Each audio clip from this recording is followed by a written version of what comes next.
Buenos días. Comenzamos con la jornada Pensar Alcoy de Mar. Agradeceros la presencia, tanto a los que habéis venido al salón como los que nos están siguiendo en streaming desde sus casas o estudios. Es un momento raro porque queremos salir de la pandemia que nos ha tenido confinados, nos ha tenido enfermos, hemos pasado situaciones complejas y tenemos una parte de la estrategia que llevamos tiempo trabajando y que queríamos explicar desde hace tiempo y pues nos ha llegado el momento y ahora podemos desarrollar este ciclo de conferencias. Os voy a presentar a las personas que están en la mesa redonda. Luis Sendra Mengual, decano del Colegio de Arquitectos de la Comunidad Valenciana. Antonio Francés, alcalde del Ayuntamiento de Alcoy. Emilio Vicedo, presidente del Colegio Territorial de Arquitectos de Alicante. Y Joan Roig, del estudio Valdey Roig, que nos dará la conferencia posteriormente. La jornada de hoy tiene dos vertientes. Clausuramos la Semana de la Arquitectura de 2021 con diferentes actos que se han llevado a cabo por toda la Comunidad Valenciana, impulsados tanto desde el Colegio Territorial como Autonómico, e inauguramos el ciclo de conferencias Alcoy de Mar, que irá acompañado de 3 sesiones más con mesas redondas que serán muy interesantes. Estas mesas redondas las hemos querido planificar desde 3 aspectos de la planificación urbana. El primero de ellos es la planificación territorial. Hemos querido establecer un orden desde de lo global a lo particular.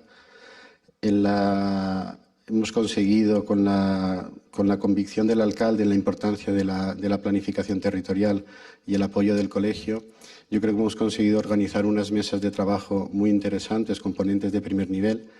En la primera mesa de planificación territorial nos acompañará la directora general de Política Territorial y Paisaje, Rosa Pardo Marín.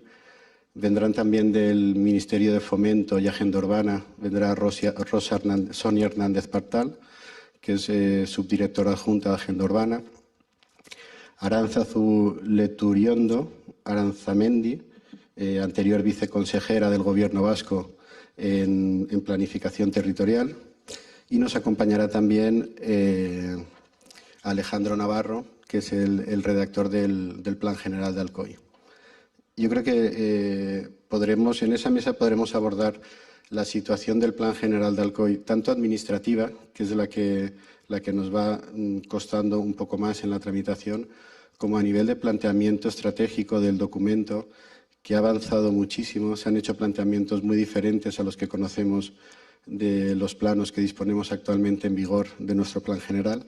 Y creo que podréis ver en primera mano todo el trabajo que se está desarrollando a nivel digital en el nuevo urbanismo que nos aportará ese documento de planeamiento. Esta jornada será el 20 de octubre. La segunda jornada de regeneración urbana también nos acompañará la directora general de Regeneración Urbana, Elena Azcárraga. Tendremos también a Víctor Navarro, del estudio de Langarita Navarro, que fueron los ganadores del Europan y redactores del Plan de Reforma Interior de la Plaza de Al-Azraq. Hemos invitado a Cierto Estudio, un estudio catalán que ha ganado el concurso de la creación de macromanzanas en el ensanche de Barcelona y tiene unos proyectos muy interesantes de peatonalización y recuperación del espacio público. Y vendrá también César Jiménez Alcañiz, arquitecto de la Consellería, que participó en toda la actuación de revitalización de Ciutat Vella y del barrio de Ruzafa en Valencia. En este proceso de regeneración urbana tenemos mucho trabajo hecho con los ARRUs, con las actuaciones de modernización de polígonos y muchas intervenciones a lo largo de los últimos años que se van uniendo entre sí y van reurbanizando y rediseñando la ciudad en la que vivimos. Y por último, esta mesa será el 10 de noviembre. Y por último, la tercera mesa de rehabilitación y arquitectura bioclimática, que también nos acompañará la directora general de Innovación en la Construcción, Nuria Matarredona, Ramón Esteve, en representación de la UTE, ganadora del concurso del proyecto de la manzana de Rodes. Borja Gavilán, Xavier Martí y Maggi Sardá, ganadores del concurso del edificio piloto propuesto por la Dirección General de Innovación en la calle San Jaime, que se falló el pasado lunes. Y por último, Isabel Sánchez, arquitecta y miembro de la plataforma española de Passive House. El 1 de diciembre será esta jornada y yo creo que en las tres se ha intentado poder poner en común todo aquello que se está trabajando en la ciudad desde hace ya algunos años, que está alineado en una estrategia y que realmente se corresponde con proyectos que, como el de Rodes, va a empezar en pocas semanas. Y bueno, yo os animo a que participéis activamente en estas jornadas, que estoy seguro que van a ser muy interesantes. Y sin más, ya no robo más tiempo. Le cedo la palabra a Emilio Vicedo, presidente del colegio, para que nos explique un poco la actuación del colegio territorial en el último año. Bueno, pues buenos días a todos los presentes. Muchísimas gracias, Dani, por tus palabras. En primer lugar, bueno, agradecer la participación, ¿no?, a la que nos ha dado la oportunidad el Ayuntamiento. Aquí está su alcalde, Antonio Francés. Agradecer la presencia, pues, siempre incondicional de Luis, nuestro decano.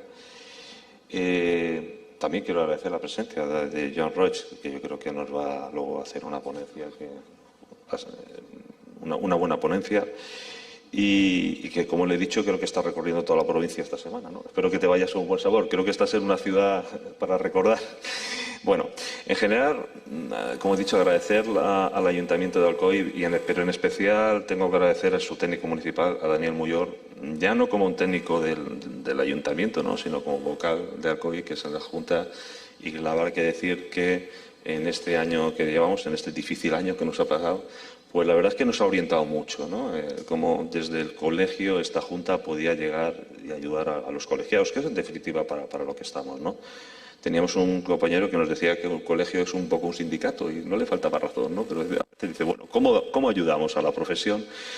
Y nos dimos cuenta que ayudar a la profesión había que empezar con ayudar a las administraciones y colaborar con ella. Bueno, también comentar que creo que era importante también situar esta jornada en la Semana de la Arquitectura, que, como sabéis, se celebra pues toda la primera semana de octubre. Y creo que, la verdad, estamos contentos. Yo creo que le hemos dado un buen nivel a esta semana. Embarcar las jornadas de DUSI 2020-2021, pensar Alcoy de Mar, es una línea en la que está siguiendo, como digo, esta línea de la Junta Territorial. Ha sido un papel y ha sido una política marcar una colaboración del colegio con todas las administraciones y, como digo, bueno, yo creo que estamos muy contentos de esta primera jornada, que desde el principio no lo propuso el Ayuntamiento, y lo recibimos con mucho entusiasmo, ¿no? Yo creo que debemos continuar trabajando todos para conseguir una arquitectura de calidad y, de luego, mejorar nuestras ciudades. Es un compromiso de todos, ¿no? Este ciclo, por tanto, bueno, hemos hablado de las tres mesas. Tenemos la intención de abordar todos los retos que tiene por delante Alcoy, tanto en el ámbito territorial, en el ámbito urbano y en el ámbito arquitectónico. Son estas tres escalas, ¿no? Territorio, casco urbano y arquitectura, que, como ha descrito Daniel, van a definir las mesas de trabajo. Yo dar a través de esta mesa un recorrido de cómo está contribuyendo el colegio en este año que hemos de trabajo, en este difícil año, porque, bueno, hemos trabajado mucho, se nos ha visto poco, pero bueno, no se nos ha visto a casi nadie, ¿no? Pero puedo asegurar que hemos intentado acertar y, de luego, marcar un poco las directrices y la política en el tiempo que nos queda. La primera mesa de planificación territorial, que está, desde luego, muy relacionada con la aprobación de los planeamientos generales. Y bueno, ¿qué voy a decir, ¿no?, de todo el problema que en estos momentos hay, yo creo, que en el urbanismo, ¿no?, y las consecuencias que estamos viviendo de la no aprobación de los planeamientos, ¿no?, la situación tan obsoleta de los planeamientos que tenemos vigentes, ¿no? Alcoy, pues, no podía ser una excepción, desde luego. Bien, el colegio se posicionó, después de escuchar a muchos técnicos municipales, en constituirse como ECUP. Como sabéis, las entidades colaboradoras con la Administración en materia urbanística. Y, bueno, hemos intentado hacer ver que nosotros no estamos aquí con un ánimo de lucro, sino, en definitiva, estamos para ayudar a nuestros compañeros. ¿Cómo ayudamos a nuestros compañeros? Ayudando a la Administración. Y así queremos que se nos vea, ¿no? No somos una ECUM más. Estamos para ayudar y colaborar, no para que se nos vean como unos competidores. Nos gustaría venir, solucionar un problema e irnos. Como aquel decía los hombres de negro un poco, pues casi. Entonces, el Colegio Territorial, conjuntamente con el Colegio de la Comunidad Valenciana, ha sido un año en el que estamos librando muchos obstáculos, muchísimos, porque, en fin. Y desde aquí también pediría, y no miro a ninguna administración, que las leyes están para cumplirlas. Es algo que parece ser que en este país, pues bueno, se acostumbran, ¿no? Y bueno, está causando muchos recelos, pero la verdad es que, como digo, el Colegio Territorial de Alicante, conjuntamente con el decano, ¿no?, que nos está ayudando bastante, estamos librando todas las batallas que se nos están poniendo por delante, ¿no? No hay que olvidar que, y como dije en la mesa de presentación, que esto se ha llegado aquí por una incapacidad de la Administración para agilizar la licencia, ¿no? Y quizás por una ineficacia de la Administración.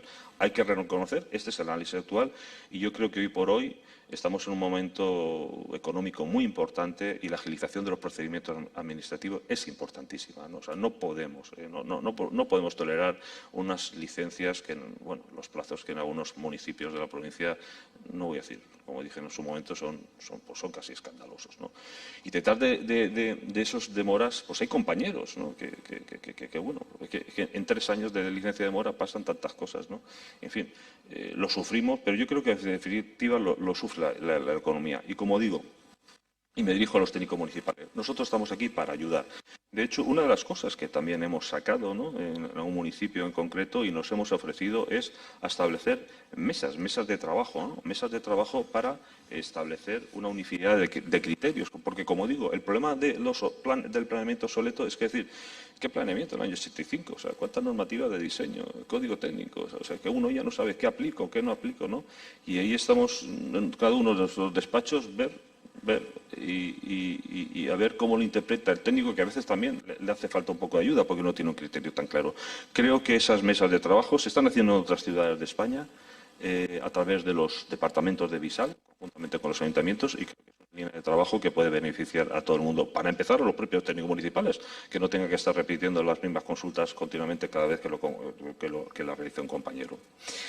En cuanto a la segunda mesa, que la del 10 de noviembre de regeneración urbana, bueno, yo tengo que agradecer la petición del Ayuntamiento, la participación que realicé en este estupendo concurso, ¿no?, de la Vía Parque, ¿no?, con un proyecto integral, muy atrevido, ¿no?, de planeamiento para afrontar una infraestructura urbana. Tengo que felicitaros porque el pliego estaba trabajadísimo y lo que denotaba es que un municipio que tenía claro la idea de ciudad que se tiene. Yo os tengo que felicitar, ¿no?, esa creación de un itinerario verde, sostenible, integrador, ¿no?, que ha venido a dar respuesta a todos los retos, la mejora del medio ambiente, la búsqueda de la igualdad social, hicisteis mucho hincapié, ¿no?, y sobre todo a los criterios de salud, ¿no? Yo creo que se está recuperando ese concepto higienista, ¿no?, del urbanismo y de la arquitectura. Creo que eso es muy importante, ¿no? No solo resolver los problemas de la movilidad urbana, que parece que es como una obligación, ¿no?, sino para que la ciudad se convierta en algo más humana, sostenible y más saludable, como digo. Desde la vivienda es establecer, ¿no?, la relación de la vivienda, su entorno más próximo, el barrio, el territorio, la incorporación del paisaje, y eso la verdad es que el concurso lo planteaba.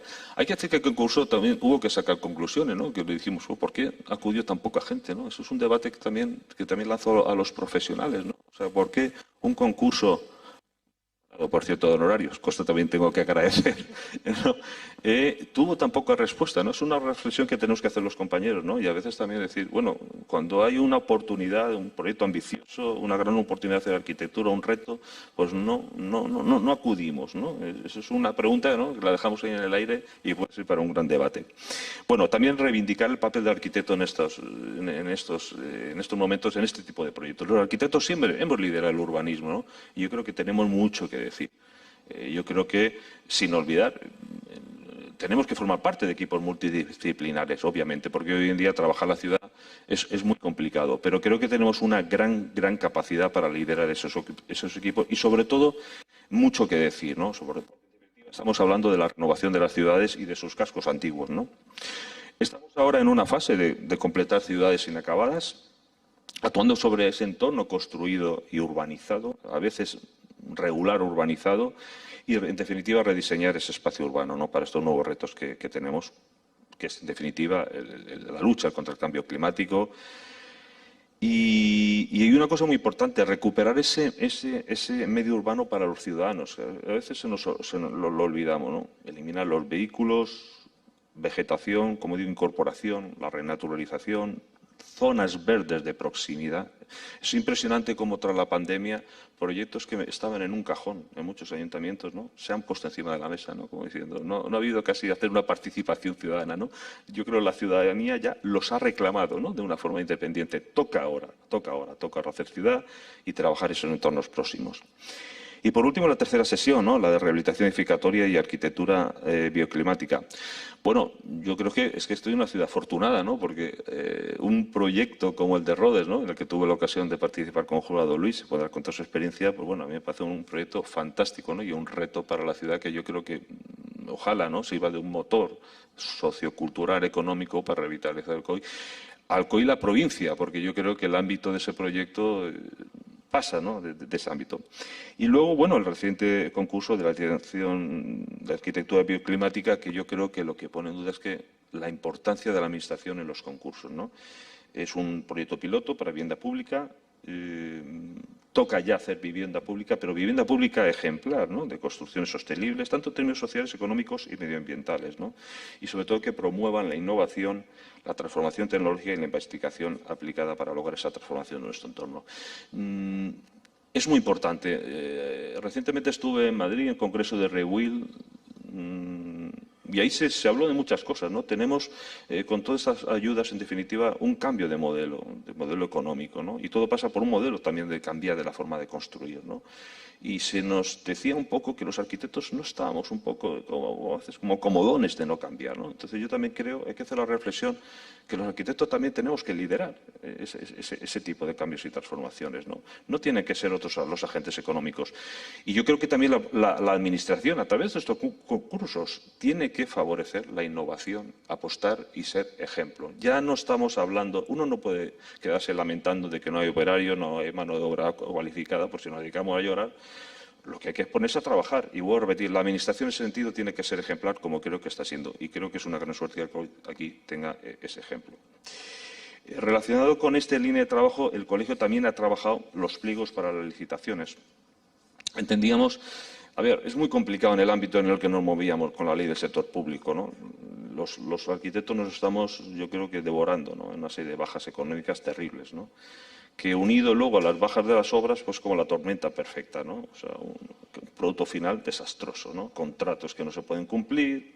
Yo creo que hay un gran caos y que nadie sabe cómo afrontar. Bueno, entendimos que junto con unas campañas de sensibilización, primero hacia los arquitectos, luego hacia la sociedad en la que estamos trabajando, el trabajar sobre unos pliegos para facilitárselo a nuestros técnicos municipales, ¿no?, donde marcáramos unas líneas muy concretas de política y por lo menos intentar paliar un poco la situación.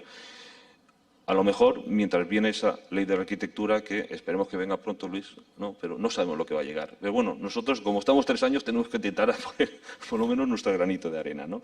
Y como digo, esos pliegos ya se han dirigido a los técnicos municipales, un trabajo de un compañero, es un trabajo, yo creo que se ha hecho un buen trabajo. Todos serán mejorables, serán documentos abiertos que entre todos lo mejoraremos. Pero bueno, que era importante y sobre todo para que en estos momentos que ya están las ayudas ahí, y posiblemente proyectos que vayan a salir, ya haya unos pliegos de donde tirar, ¿no? En definitiva, es la importancia de una arquitectura de calidad para tener esas ciudades. Y los pliegos tenemos bastante importante. Había que intentar no caer en ese mercadeo de proyectos, ¿no? Porque el mercadeo de proyectos, en definitiva, pues no nos engañemos, pues produce un proyecto de mala calidad. Y con proyectos de mala calidad no se puede hacer una buena construcción. Eso la Administración lo tiene que tener claro, ¿no? ¿Qué hemos trabajado? Bueno, pues hemos intentado trabajar la solvencia para ampliar. Todo el mundo sabemos las limitaciones a veces que nos ponen los concursos, que prácticamente, bueno, pues el señor que había hecho en los últimos 3 años una serie de obras, pues no podía participar. Pues estaba limitando bastante. Lo hemos ampliado, hemos hecho un planteamiento de ampliarlo. Y sobre todo los criterios de adjudicación, reduciendo el peso de la propuesta económica, ¿no?, y darle el peso a los criterios sujetos a juicios de valor. Bien. También es que hemos querido apostar por criterios también sociales, ¿no?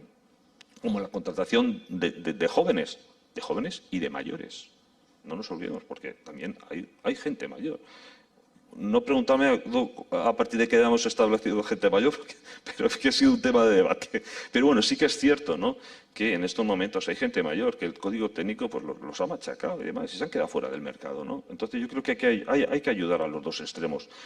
Y a lo mejor favorecer la colaboración de esos dos extremos, porque hay mucho conocimiento y experiencia de los cuales se puede nutrir la gente joven.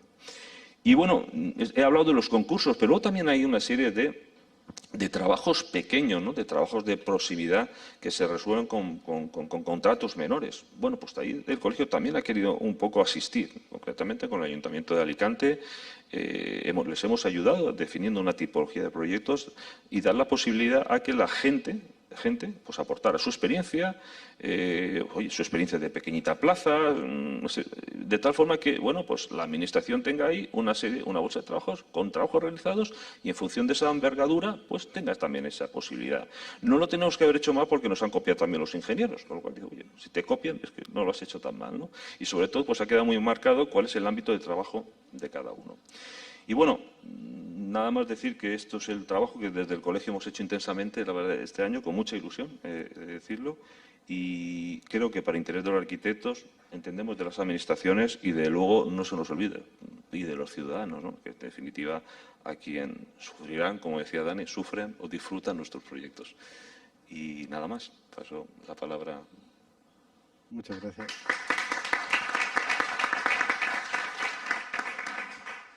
Muchas gracias, Emilio, por tus palabras y por la presentación que has hecho de todo el trabajo del colegio en este último año, en la trayectoria que lleva el colegio siempre de colaboración con las administraciones. Yo creo que es fundamental no perder de vista esa necesidad de conseguir el objetivo final de mejorar nuestras ciudades a través del medio urbano, a través de los edificios y a través de todo el trabajo que se puede hacer y que se debe hacer de manera colaborativa. O sea, no debemos estar impugnando pliegos, peleándonos y retrasando procedimientos, sino lo que se ha hecho este año, elaborando pliegos, unos modelos que puedan servir para cualquier administración, una base que la tengamos clara, que funciona, que es legal, que cumple todos los parámetros y que al final no prima el factor económico.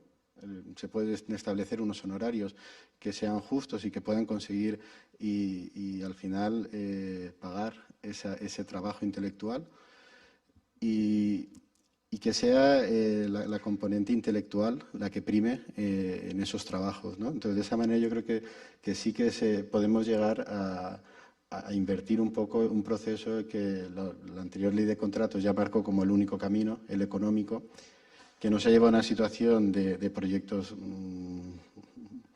muy cuestionables y que yo creo que ahora se está modificando. Nosotros participamos con el concurso de Rhodes. Cuando lo finalizamos el concurso nos invitaron a una jornada porque solo estaba el concurso de Rhodes y el de Plaza de Brujas, que aún se había hecho con la ley anterior.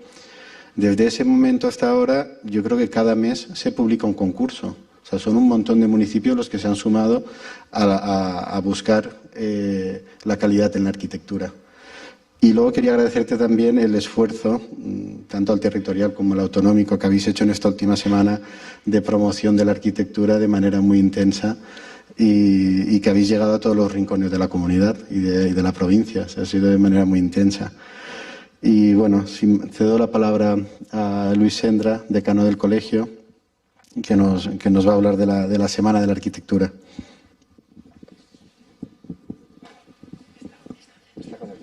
¿Me oís? Ah, perfecto. Buenas tardes a todos, o buenos días. Estamos ya acabando la mañana. Doña Alcalde, muchísimas gracias por la invitación. Emilio, presidente del Colegio Territorial, bueno, el delegado también del colegio en Alcoy, en Alcoyá, en la comarca, y a Joan Roig, que tendremos el placer de escucharle con sus obras magníficas, ¿no? A todos los compañeros que están aquí y a los asistentes que no tengan que...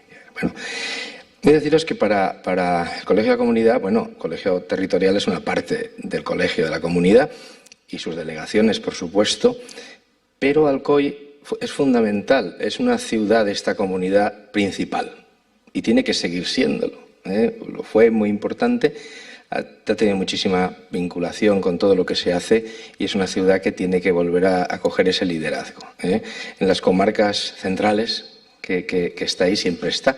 Hay mucha comarca central que luchan por ese protagonismo, pero Alcoy no puede perder el protagonismo que ha tenido siempre en esta comunidad de motor y de movimiento. Por eso, yo además sensiblemente soy cercano al Alcoy y entonces me gusta muchísimo pues participar aquí. Cuando hicimos el concurso de Rhodes, que fue uno de los primeros, el Ayuntamiento pues nos citó para, primero, pues invitarnos como jurado, que yo tuve el placer de participar, y fue un punto de inflexión sobre lo que ha comentado Emilio, de los cambios de valoración. Se acaba de cambiar también. Tengo que deciros que nosotros formamos parte de otra cosa superior, que es el Consejo Superior. El Consejo Superior de Colegios de Arquitectos de España son 17 personas, los 17 decanos, de las comunidades autónomas más su presidente. Allí se estaba trabajando en un modelo de pliego. Se hicieron muchos modelos de pliego que sirviese para toda España, en el sentido de España. Los arquitectos básicamente tenemos un modelo que es diferente al portugués, al francés, es diferente al resto de Europa. Tenemos esa doble formación, arquitecto e ingeniero de edificación, que puede estar en Europa, pero aquí tenemos esa competencia. Otra cosa es que la sepan, no lo hayan sabido defender nuestros políticos, pero nosotros no llegamos a defenderlo ahí, pero a través de la Unión Internacional de Arquitectos, primero ALCAE, que es la europea, y luego la Unión Internacional, siempre hemos puesto en valor esa diferencia, esa capacidad más renacentista que tienen los arquitectos españoles. ¿Eso qué nos hace? Bueno, pues estar muy cercanos a la Administración Central. Sabéis que esta semana, el día 5 se aprobó y el día 6 se publicó ya por fin las ayudas a la rehabilitación, 4.420 millones de euros, de los cuales a esta comunidad le corresponden 125 y 126, que hay que gastárselos, y que esa es una de las dificultades que tienen estos dineros, que no se pueden estar a un porcentaje de cumplimiento presupuestario como tenemos ahora en muchos ayuntamientos en el 20%, y está acabándose el año. Eso es ese dinero pues se queda, en lo que viene lo puedes invertir, pero si no se gasta, se devuelve. Y además va entrando por lotes. La comunidad que no lo consuma lo va a tener que, no le van a dar el segundo lote, se repartirá entre aquellos que consumen. Ahí las ayudas van primero a barrios, primero van una parte que es ayuda a la rehabilitación, pero tiene una coletilla, es la rehabilitación energética, o sea que cualquier acción que hagamos tiene que tener una reducción del consumo energético importante, entre el 30 y el 60. El resto se podrá utilizar pues, bueno, para remodelar la cocina, pero no son ayudas a la accesibilidad ni ayudas de otro tipo que todos vemos como más necesarias, porque hay edificios que están obsoletos y gastarse el dinero en cambiar ventanas cuando no puedes subir a las viviendas, pues es algo que no se ha acabado de concretar bien. Sí que es verdad que se ha abierto una vía. Nosotros estamos trabajando codo a codo con el Ministerio y ahora ayudando, por supuesto, como ha dicho Emilio, a toda nuestra administración. ¿Eso qué significa? Pues que habrán ayudas, esos vienen 6.800 millones, pero a nosotros, los que nos van a llegar más fácilmente, pero otros son deducciones de IRPF y otras cosas, que lo que va a ayudar con trabajo directo y con que podamos colaborar con esta administración son esos 4.420. ¿Qué hay que hacer? Bueno, pues en esos 4.420 habrán proyectos de barrio completo, que los tiene que promover, por supuesto, los ayuntamientos, proyectos de edificios, y por eso han modificado también, tenéis noticia de que hay una modificación de la ley de la propiedad horizontal para evitar esos bloqueos que un propietario único puede hacer y que no se haga. Ese es el riesgo, miedo a no hacer, a no ser capaces de desbloquear. Luego está la ayuda a la vivienda, a la propia vivienda, esa capacidad que tiene la vivienda de ordenarse para consumir menos, pero siempre tiene un objetivo. Veis ahora las subidas y las bajadas del precio de la luz y la energía y de todo tipo, pues eso se tiene que corregir y se tiene que demostrar. Quiere decirse que no es que cualquiera pida esto, tendrá que pedirlo con un proyecto. Y ese proyecto tendrá un responsable detrás, que generalmente será un arquitecto. Y eso estamos solicitando por esa garantía y por eso nos hemos puesto los primeros a trabajar en ese campo. Tendrá que ser un arquitecto porque luego certificará que se ha reducido el consumo. Europa no te va a decir, ahí hay uno que dice que se ha reducido el consumo. No, dígame usted cómo se ha reducido. Y ahí hace falta un experto, un técnico, alguien que garantice esto. ¿Cuál es nuestra colaboración o nuestra ayuda que estamos marcando o hemos manifestado trasladarle a la Consellería? En este momento el Estado ha hecho un Real Decreto, lo ha trasladado al Ministerio, que ha hecho el reparto, Ministerio de referencia, pero es materia transferida. La vivienda y la rehabilitación de vivienda es materia transferida, por lo tanto son las comunidades autónomas, las 17, las que tienen que regular esto con unas órdenes. Claro, al Consell le ha venido sobrevenido en este momento y la orden del Consell no saldrá. Entendemos que a lo largo del mes de octubre podía ser, pero tienen que mirarlo, cómo hacerlo. Y una de las cosas que ya teníamos hablada y teníamos marcada con los políticos de nuestra comunidad era pues que administrativamente los arquitectos no podemos ayudar, no somos funcionarios, ¿eh? Entonces ellos tienen una red comarcal que se llama la red Xaló. No sé si aquí tenéis alguno de los, ¿vale? Pues en la red Xaló será el lugar donde se reciban los proyectos, las peticiones. Y de esa red Xaló, que será administrativamente, tendrán que conformar el modelo, será un modelo único para toda la comunidad y tendrá que tener todos los condicionantes que allí se decidan por parte de, desarrollando el decreto, el Real Decreto del Ministerio, del Gobierno, pero también haciendo este trabajo de pedir lo que tiene que ser. ¿Cuál es nuestra función? Pues hemos ofrecido todos nuestros centros de visado.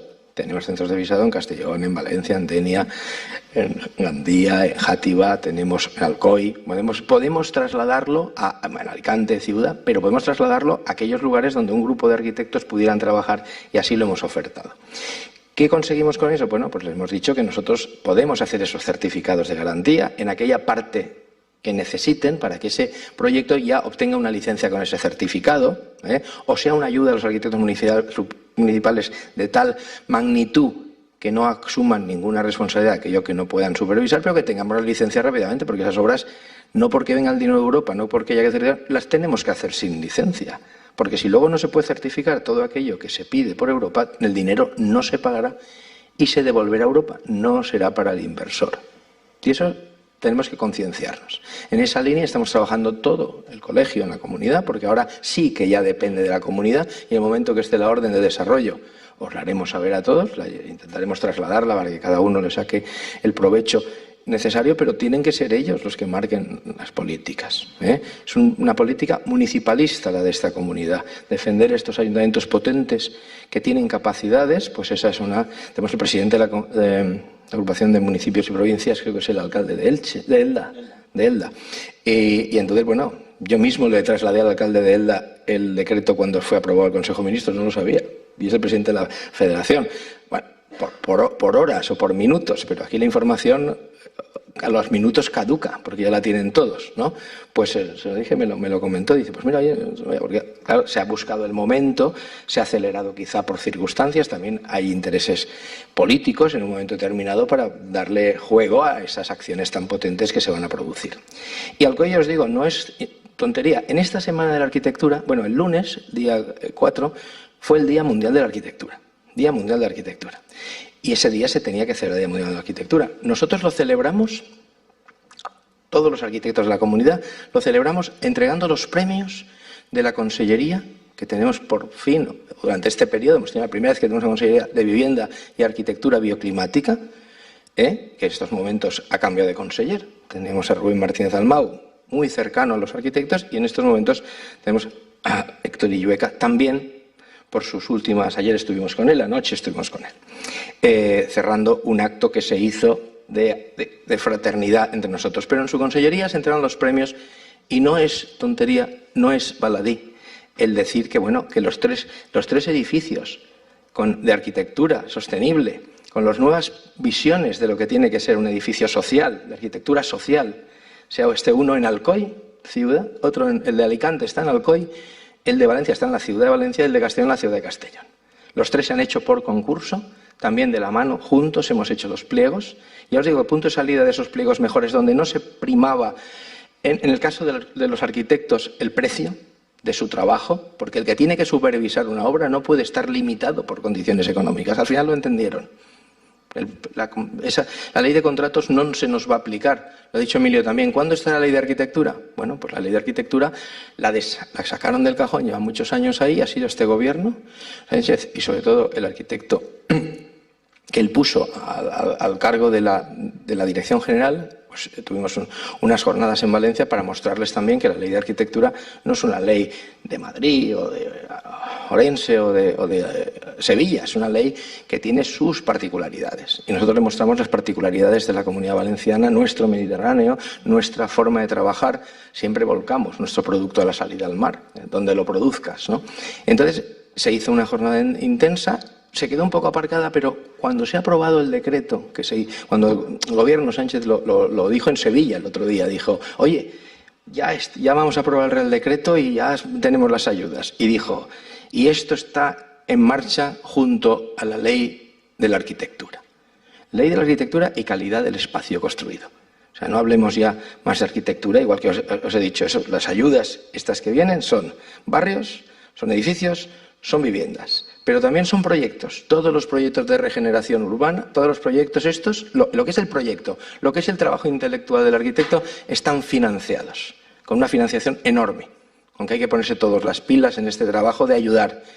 También está el libro del edificio existente, es un nuevo documento que permitirá tener una documentación sobre todos los edificios para saber, ya que no se cumplió en su día, el que todos los edificios tuvieran el IE, el informe de evaluación energética no lo tienen, ni siquiera el de qué calidad tienen los edificios, qué cosas hay que repararles, ¿no? Pues eso también entra en la ayuda.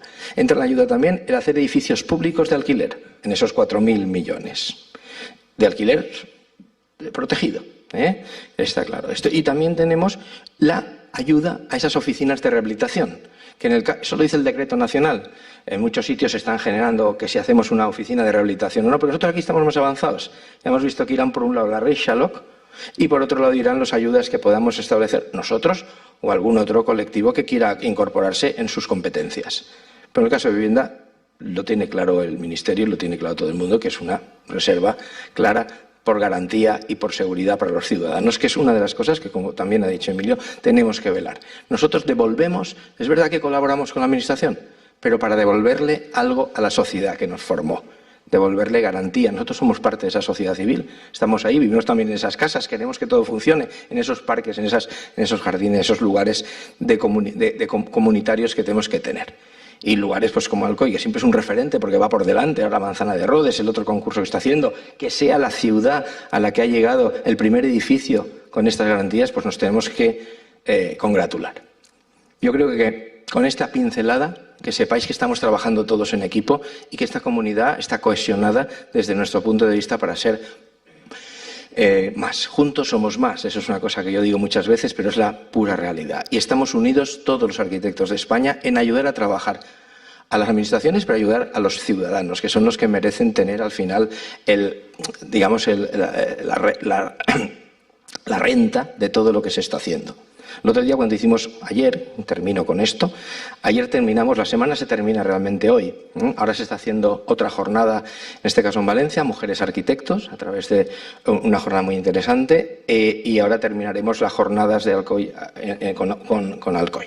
Pero ayer también dimos los premios que se hicieron con un jurado, trajimos gente de fuera, la catedrática de Sevilla, de Las Palmas vino otra catedrática, Azquiaga, un arquitecto conocido urbanista. Eso formaron el cuerpo externo y el cuerpo interno fueron los tres presidentes, Emilio por Alicante, Ángel Pitás por Castellón y Marina Sender por Valencia y yo mismo. Y formamos, y esos premios que han dado al final un resultado magnífico se dieron ayer. Están por streaming, lo tendréis colgado, los podréis ver con total tranquilidad. Y pudimos llenar allí 5 directores generales, más representantes vino Héctor y yo a cerrar el acto, a dar el premio de Mestre, que aquí tenemos un mestre, don Vicente Vidal, mestre de hace 2 años, y desde ayer tenemos de mestre a Manolo Portacelli, también reconocido arquitecto, y se le dio esa mención. Bueno, todos estaban con nosotros y nosotros con ellos, y eso es importante. Y de ese concurso, de esos concursos se presentaron 150 proyectos ejecutados en el anterior, que a pesar de todo esto es importante saber que se hicieron muchos más, pero 150 arquitectos pensaron que sus proyectos merecían una mención del colegio. Pues se concluyó con un resultado. Está el menos es más de toda la vida de Mies, pero está lo que se ha dicho. A ver si hacemos más con menos. Esa fue un poco la conclusión, recuperar materiales primigenios, recuperar lo que ya tenemos, derribar poco, intentar conseguir recuperar nuestro patrimonio, que es de todos, y si lo conseguimos con el dinero que nos llegue, llegamos mucho más lejos, pues mejor. Pues nada, muchas gracias y con esto os he contado también una pincelada más general de lo que estamos haciendo todos. Muchas gracias.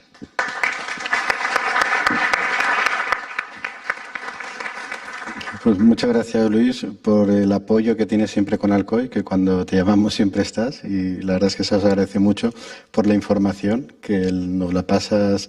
Yo creo que la envían al BOE y te la envían a ti, porque a las 8 de la mañana siempre está el mensaje de Luis con las noticias, vamos, calentitas.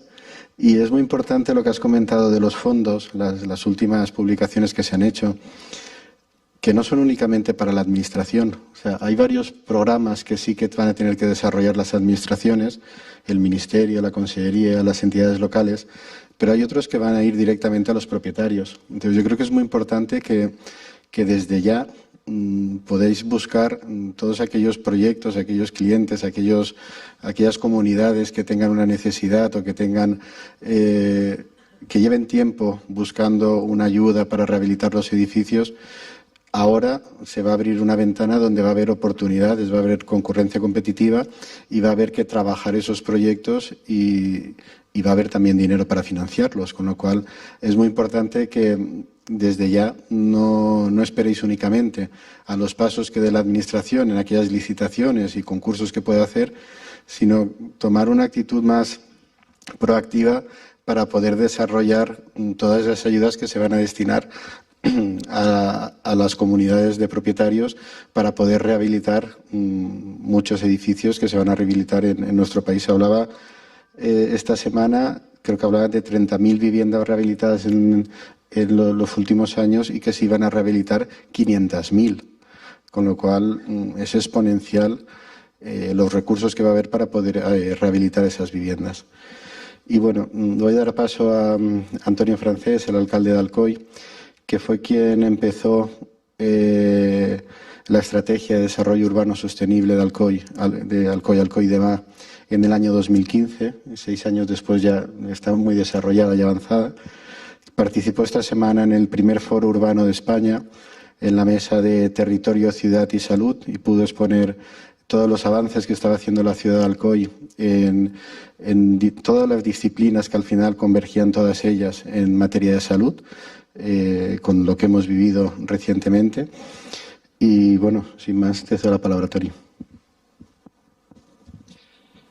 Buenos días a todos y todas, a todos los que estáis presentes hoy en esta jornada, los que nos siguen a través de videoconferencia, y gracias también por acompañarnos en esta jornada de inauguración.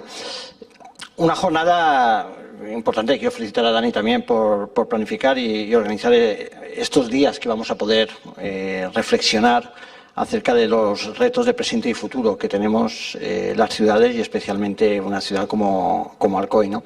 En un momento en el que vivimos también, yo creo que de oportunidades para las ciudades. En un momento en el que además Alcoy se encuentra en una posición estratégica muy favorable para seguir impulsando y con más fuerza todavía ese proceso de transformación que empezamos hace ya algunos años con Alcoy de Mar.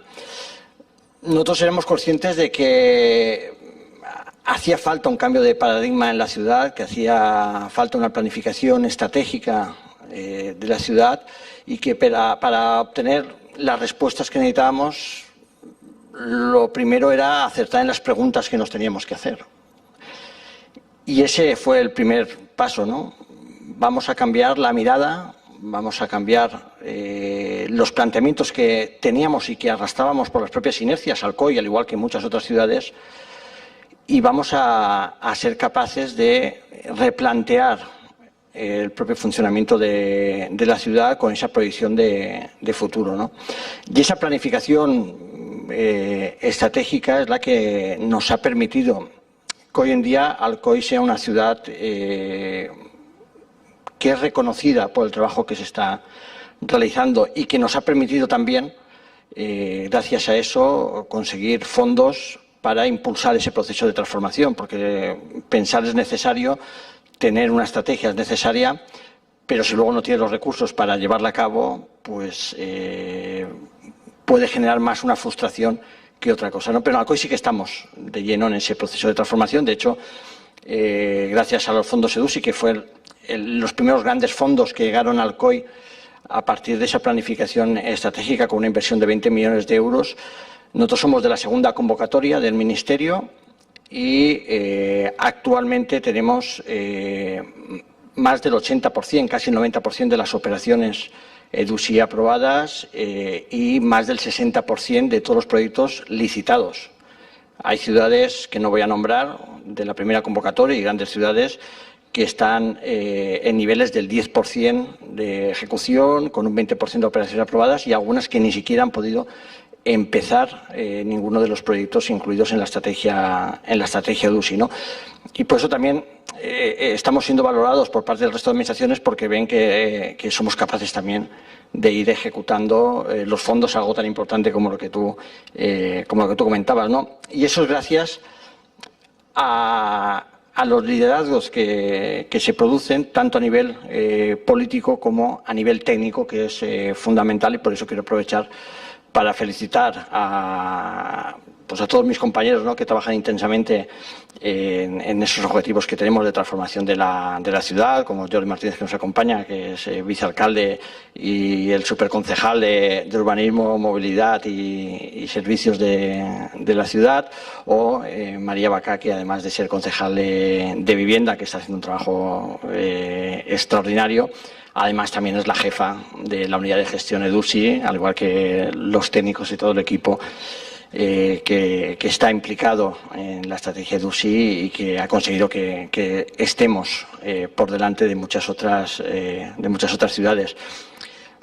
Y esa planificación y esa estrategia de ciudad que tenemos, como decía, nos ha permitido no solamente alcanzar fondos como los fondos EDUSI, sino, lo comentabais vosotros, ¿no?, mucha gente cuando lo ve desde fuera dice: ¿y cómo es eso de que la Consellería saca un concurso de arquitectura bioclimática de un edificio de vivienda pública, innovadora, buscando los retos sociales y ecológicos de futuro? Y de los tres proyectos coge Castellón capital, coge Valencia capital y coge Alicante, Alcoy capital. Pues precisamente por esa confianza técnico y política que hay en los proyectos que estamos desarrollando, ¿no? Ayer estuvimos en Sevilla, con Jordi, Dani y yo, en las primeras jornadas urbanas de España, en la que participé en la mesa de territorio y salud. Y comentaban allí que hace unos meses el Ministerio de Sanidad había sacado la guía de Ciudad y Salud, donde se establece los retos de futuro que hay y un listado de buenas prácticas de aquello que debemos hacer las ciudades para hacer nuestro espacio un espacio mucho más saludable, pensado en los ciudadanos y que pueda servir para impulsar esos procesos de transformación, ¿no? Y claro, ves ese listado de buenas prácticas y son las acciones que estamos impulsando en Alcoy. Por eso, como alcalde, estaba allí participando en ese foro, ¿no?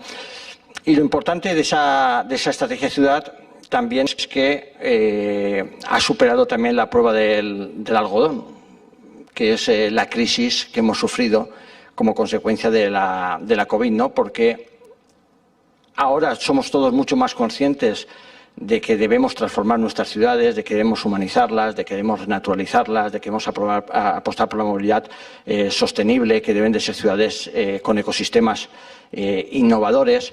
Y eso es lo que venimos trabajando desde hace años y lo que ahora tenemos que impulsar todavía con más fuerza. Pero no hemos tenido que replantear esa estrategia, sino que la nueva situación que se ha generado lo que ha reforzado son esas políticas que veníamos implantando en la ciudad de Alcoy, ¿no? Y por eso ahora también el reto que tenemos todas las ciudades a la hora de enfrentarnos a los fondos europeos que van a llegar,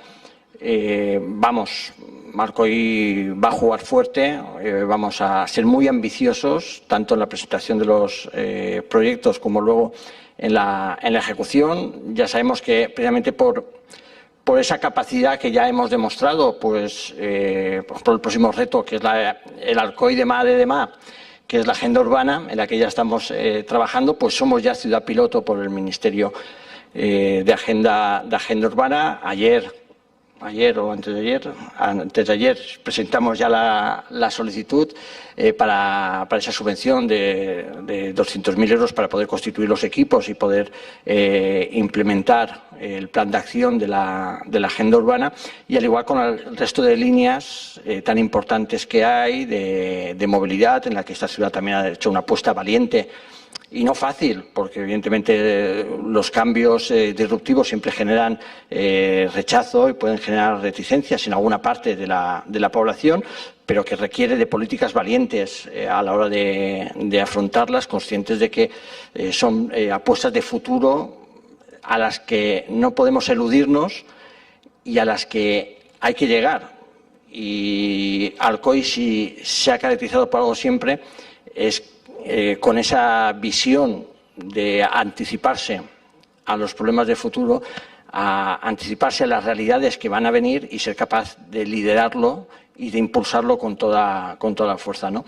Y eso es lo que como decía, nos permite que seamos una ciudad que, desde la humildad también que supone ser una población de 60.000 habitantes y con la masa crítica que tenemos, y que eso nos aporta ventajas de capacidad de reacción, de capacidad de transformación mucho más rápida que otras ciudades, pero también inconvenientes que principalmente son los presupuestarios, pero sí que afrontar nuestro futuro con toda la ilusión, con toda la fuerza y sabiendo que tenemos el apoyo del resto de las administraciones, como se ha demostrado tanto por el Gobierno autonómico, por el Gobierno de España, como por la Unión Europea, con la que también participamos en muchos programas, ¿no? Al final tenemos un reto, no los que estamos aquí, el conjunto de las sociedades, ¿no? De ser capaces de generar ese valor añadido en las ciudades,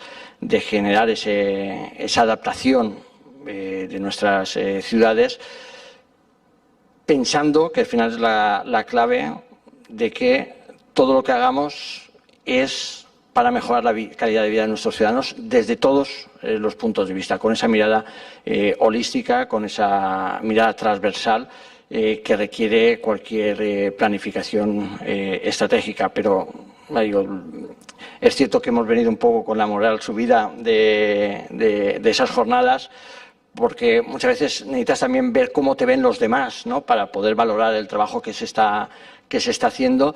Pero sí que decir que estoy muy orgulloso del trabajo que todos los técnicos de este ayuntamiento están desarrollando, de todo el trabajo que mi equipo está desarrollando por esta ciudad y de todo el trabajo también que esta ciudad, que los ciudadanos, que los empresarios están haciendo para salir con fuerza de esta crisis y aprovechar esa gran oportunidad que tenemos por delante y ese reto apasionante que tenemos por delante. Muchas gracias.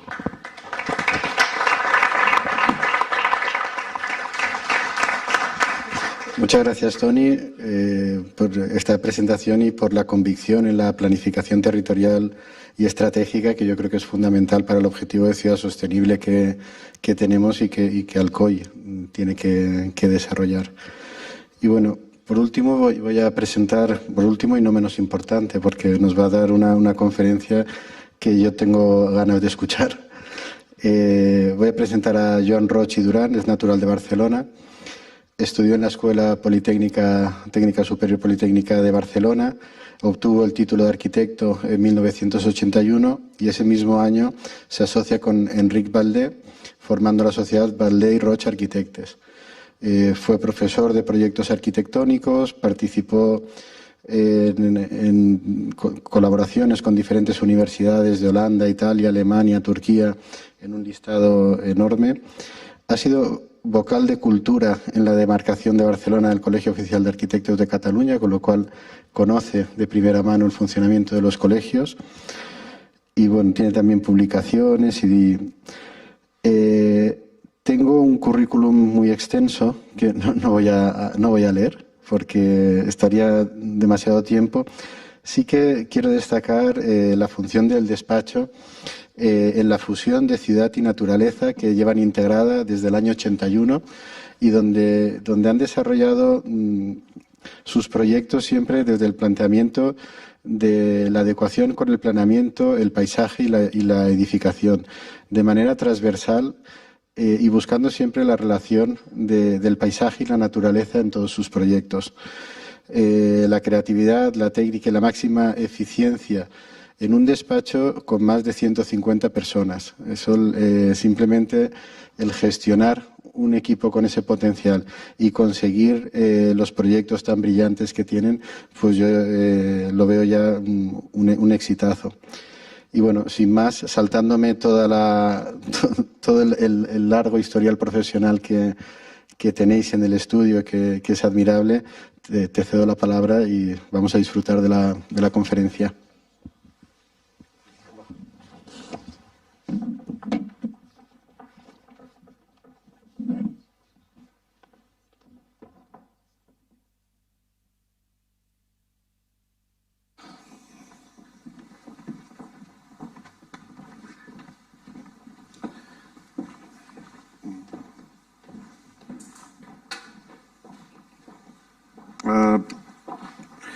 Buenos días, buenas tardes casi.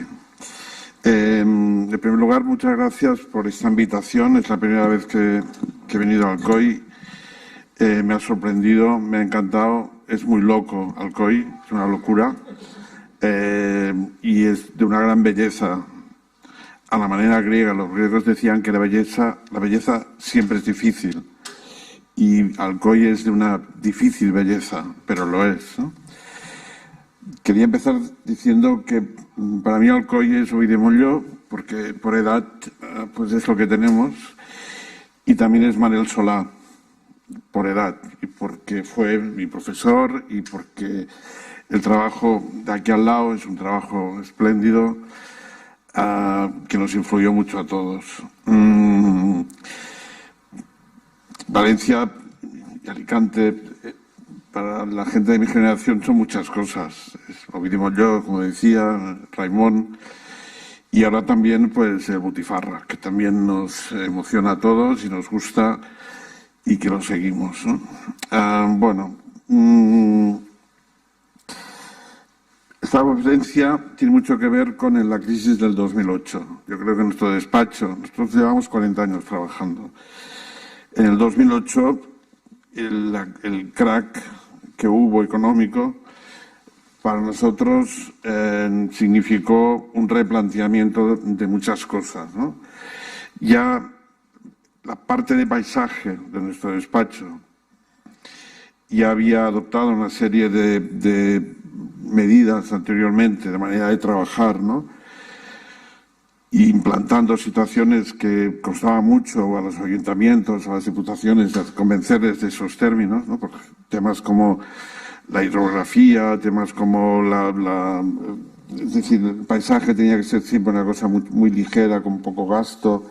No podíamos volver a hacer lo que se había hecho pues en los 90, cuando las Olimpiadas, ¿no? Donde había una inversión a veces catastrófica en espacios públicos y muy poco razonable, ¿no? Y empezamos a trabajar de maneras muy, muy razonables ya anteriormente al 2008, pero finalmente la crisis nos aportó esa cosa de que teníamos razón, de que había que trabajar de una manera más por debajo de nuestras posibilidades, de una manera más low cost y también high pensamiento, ¿no? Es decir, pensando mejor y gastando menos sobre las cosas demás de paisaje. El 2008 significó la caída total de la inversión en paisaje, al menos en el área de Cataluña, seguramente también en otras zonas, y significó que de alguna manera debíamos replantearnos algunas cosas. Y se implantó un sistema de trabajo muy relacionado más con la movilidad que con la organización de grandes espacios. Bueno, me gusta, a ver si lo sé hacer. Sí.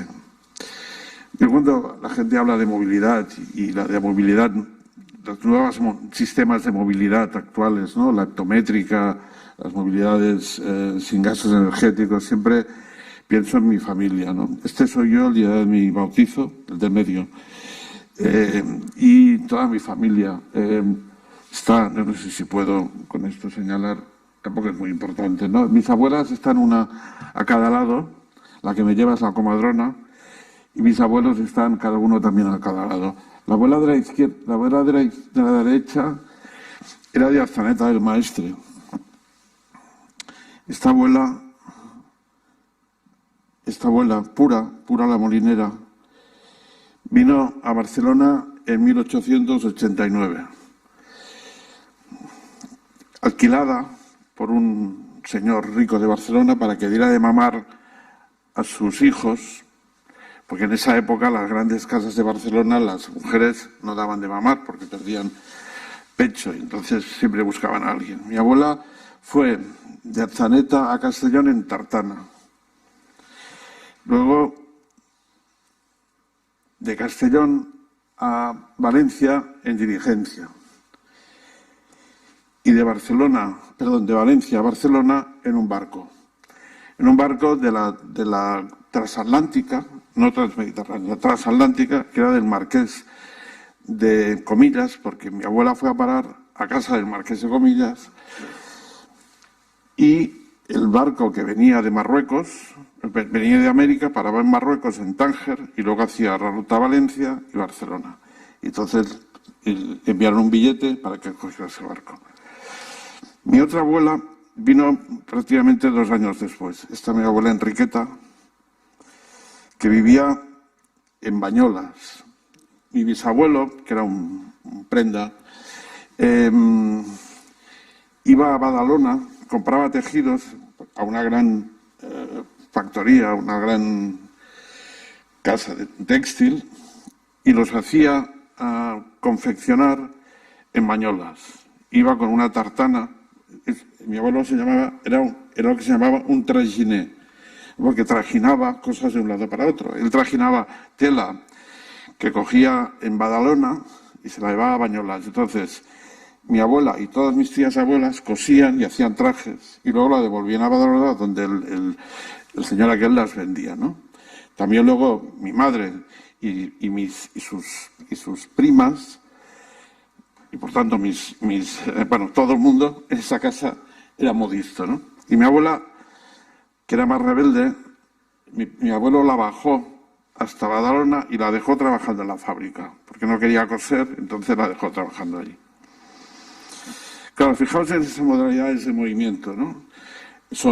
Casi todas son sostenibles, quizás la que menos, el transatlántico, pero claro, el transatlántico, por otro lado, digamos, el gasto que tenía para lo que producía era altísimo, era bajísimo, es decir, la producción que tenía de materia, de gente trasladada de una a otra, con respecto al carbón que usaba la máquina, era muy bajo, ¿no?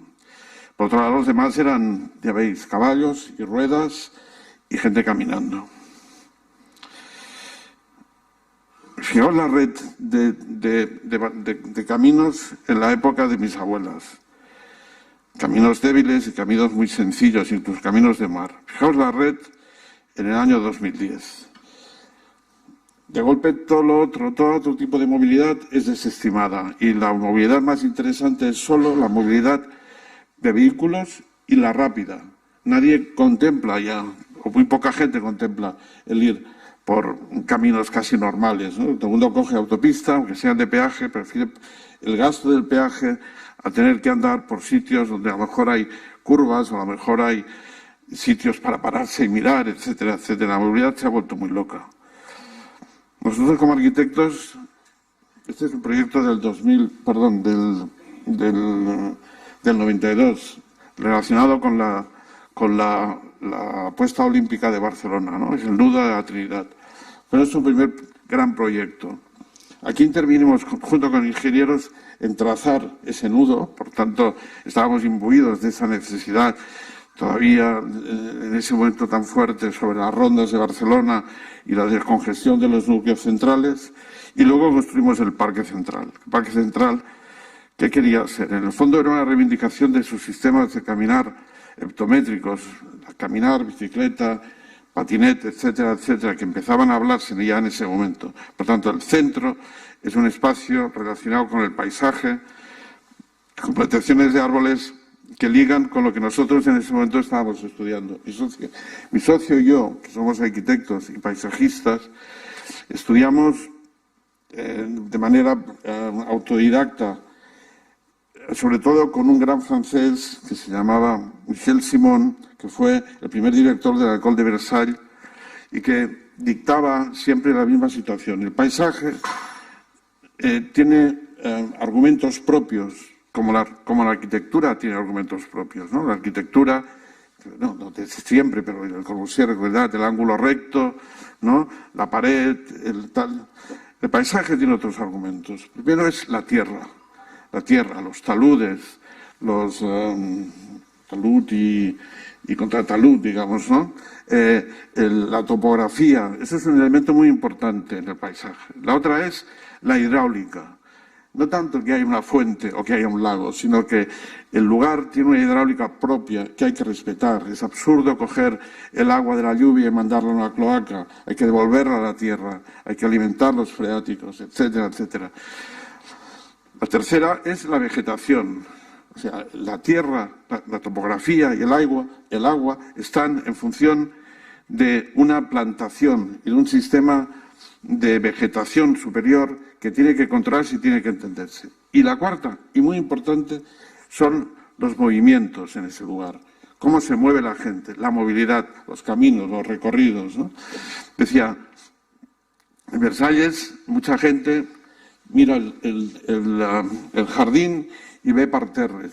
Lo que hay que mirar es que esos parterres son solo el negativo de las circulaciones de Versalles. Versalles es un gran sitio para pasear un montón de gente recluida, ¿no? Versalles no era un castillo, Versalles en el fondo era una prisión de todos los nobles franceses que Luis XIV acumuló en ese lugar y les dio lugares para caminar y distraerse. La movilidad en Versalles es tan importante como las fuentes de agua, como la topografía de los parterres o como las grandes líneas de álamos, ¿no?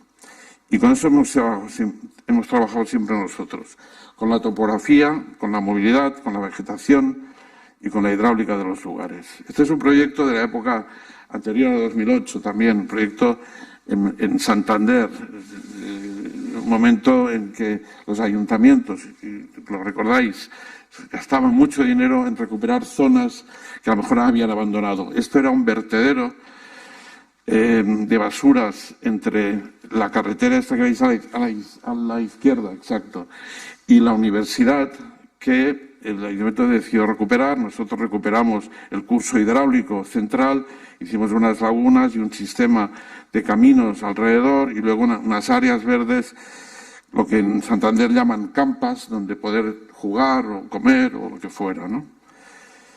Pero el interior, básicamente, en esa recuperación hidráulica que dio lugar a todos esos nacimientos espontáneos de juncos y de otro tipo de plantas ligadas a la vegetación y a la hidráulica, lo que había era un sistema de recorridos fundamental que la gente podía usar pues andando, que es lo que a mí, a pesar de que yo no ande mucho, lo que me gusta que haga gente, ¿no? Que ande organizando los desniveles de las campas, etcétera, etcétera. Este fue el último gran proyecto que hemos hecho en España. Y lo empezamos en 2000 y todavía estamos trabajando en él. Este es un vertedero, el vertedero de basuras de Barcelona, en una zona que se llama el Garraf, cercana a Barcelona, un macizo calcáreo, que en uno de sus valles pues, se fue rellenando durante años, desde aproximadamente los años 50, con el alcalde Porcioles, hasta cubrirlo. De verdad que al llegar al 2000 había llegado a colmatarse. Entonces el ayuntamiento de Barcelona y el del Garraf nos pidió que hiciéramos un proyecto de verdearlo, cosa que es una situación absurda. No se puede verdear un sitio que está sacando gas continuamente, etcétera, etcétera. Hicimos un proyecto de reforma del lugar pinchamos tubos para ir hasta el fondo, coger el gas, lo canalizamos a través de tuberías, lo llevamos a una central, que ese gas producía electricidad que podíamos vender. Recordad que en la primera época, la época Zapatero, se podía vender electricidad que producías tú al Estado. Ahora, luego no, luego sí. En ese momento, el dinero que nos produjo esa electricidad la pudimos invertir en construir sobre el lugar un sistema de terrazas y plantar sobre ellas. Usamos la agricultura como sistema para poder reorganizar ese lugar. Este sistema de diapositivas, de imágenes que os enseñaré, enseñan el proceso de este lugar de regeneración, ¿no? Desde el primer momento cuando estábamos trabajando en él hasta poco a poco que conseguimos no que se pareciera a lo que había antes, que era imposible, era un valle, sino que fuera un tipo de organización agrícola del lugar que daba pie a que finalmente el lugar de alguna manera se integrara de nuevo a ese espacio natural que era el macizo del Garraf. El 2008, como os decía, lo cambió todo. Las administraciones en Cataluña dejaron de invertir en espacios públicos. El poco dinero que había se podía invertir en algunas cosas, seguramente lo más necesario. No en sanidad. Recordad que en Cataluña, tras la orden de Merkel, se cerraron un montón de CAPs y de hospitales, cosa que ahora con la pandemia se ha demostrado que había sido un gran error, ¿no? Pero muchas ciudades de la costa que vivían fundamentalmente de los turistas, en 2008 cerraron la mitad de sus CAPs. Pero a partir del 2008, eso es del 2010, la Diputación de Barcelona y el área metropolitana decidieron abrir un proceso que era volver a hablar de los caminos rurales y volver a hablar de la peatonalización y volver a hablar de los sistemas de movilidad sostenibles, ¿no? Y nos encargaron un proyecto que provenía de una idea de la época de la Generalitat Republicana, es decir, de la era de la Catapún, que era ligar Barcelona a través del río Llobregat con las zonas dentro de la provincia, porque la provincia de Barcelona, aunque no es muy grande, tiene una gran verticalidad y sube hacia el Pirineo y acaba en Castellar de N'Hug, que es donde nace el Llobregat, ¿no? Y la idea era unir el Pirineo con Barcelona con un sistema de movilidad sostenible. Este era uno de los dibujos que se habían hecho en los años 40 o 50 recogiendo esa idea, y ese fue nuestro proyecto de reconversión de esas vías, que en Cataluña se llaman vías blavas, vías azules, porque van relacionadas con los laterales del río, uniendo desde Castellar de N'Hug hasta Barcelona y recogiendo no solo el Llobregat, sino otros ríos, el Anoia, el Òdena, etcétera, etcétera. Esto que fue el plano que presentamos, luego presentamos este otro que entendíamos casi como una línea de metro, ¿no? En la que la circulación acompañaba a una serie de usos y tal. Evidentemente ese era un proyecto faraónico y la Diputación, con esos criterios que tiene, lo que decidió es que cada municipio estableciera él los procesos para ir a través de este proyecto marco, ir organizándose. El primero que hicimos fue el camino de Barcelona a Montcada. ¿Qué ocurría? Es un trozo de camino muy pequeño, como ves, pegado en este caso al río Besós, ¿no?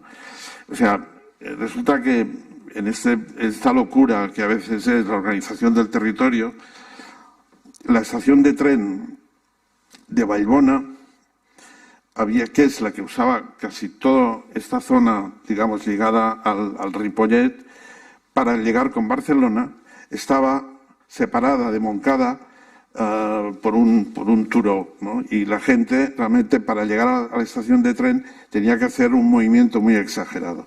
Cuando resulta que era muy fácil, estaba muy cerca, siempre y cuando consiguiéramos organizar un pequeño camino que lo unificara una cosa con la otra. Entonces el problema del camino es que tenía que pasar por una ladera complicada, pero que en ese momento no había nada complicado en hacer un sistema, o bien como el de la derecha, de un murete que sostenía las tierras y hacer una plataforma horizontal, o bien, en algún caso más complicado, hacer por un sistema de pequeño micropilotaje una plataforma que quedaba sobrelevada del terreno. Y con eso conseguimos unir una ciudad con una estación de tren por un sistema realmente económico, fácil y muy sencillo, realmente de un coste muy bajo, ¿no? Nosotros teníamos dudas sobre si iluminarlo o no, porque estaba claro que la gente que lo usaba, y lo habíamos visto, la gente que iba por aquí, cuando iba a buscar el tren dando la vuelta por el otro lado de la montaña, la mayoría iban con linternas, porque la gente ya se apaña y las bicicletas llevan luz, etcétera, y los ¿cómo se llama? Los patinetes también, ¿no? Pero el ayuntamiento prefirió dar este servicio y colocamos unas lámparas que lo fueran acompañando. El lugar, como está al lado del río, siempre tiene este aire de boira, ¿no? De un poco sombrío, digamos, un poco inglés para mí. ¿Vale? Ese es el primer camino que hicimos en este momento en el que prácticamente el despacho ha pasado de hacer grandes parques a hacer microcirugía para resolver pequeños problemas con poquito dinero, o grandes problemas con poquito dinero.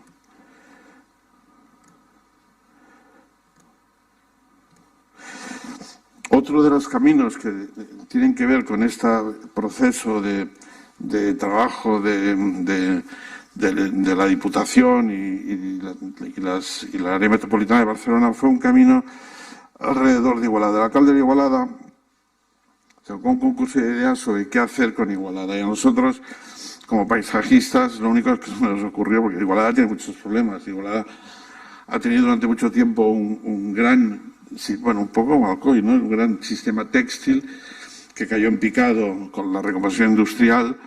La mayoría de gente de Igualada que hacía punto ha ido a parar a Mataró, que es donde ahora se hace el punto para Inditex, porque Inditex decidió que solo buscaba una población en Cataluña donde hacer punto y entre las dos grandes, digamos, en Igualada se hacía el punto textil y de toallas, etcétera, y en Mataró se hacía el punto de calzoncillos, abanderados, ¿sabéis? Entonces decidió trasladarse, con lo cual todos los fabricantes de punto de Igualada se han cogido la maleta y se han ido a Mataró. Y el alcalde preguntaba qué hacer con Igualada. Y a nosotros solo se ocurrió pues hacer un circuito alrededor de la ciudad para poderla ver.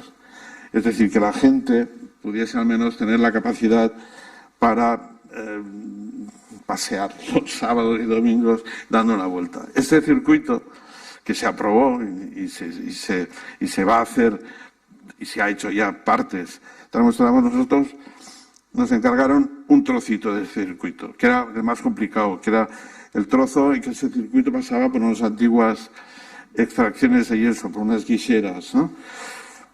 Que es, en este paisaje era esta zona de aquí, ¿no?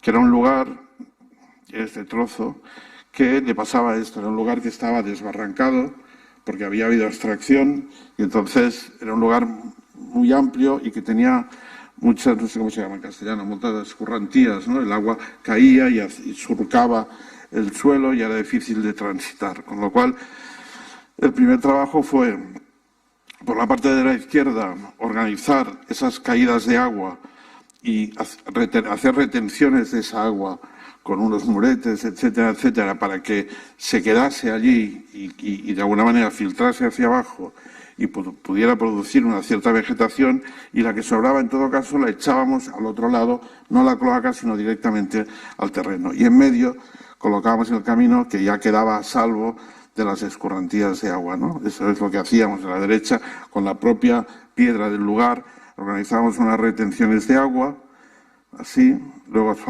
digamos, lanzábamos un sistema de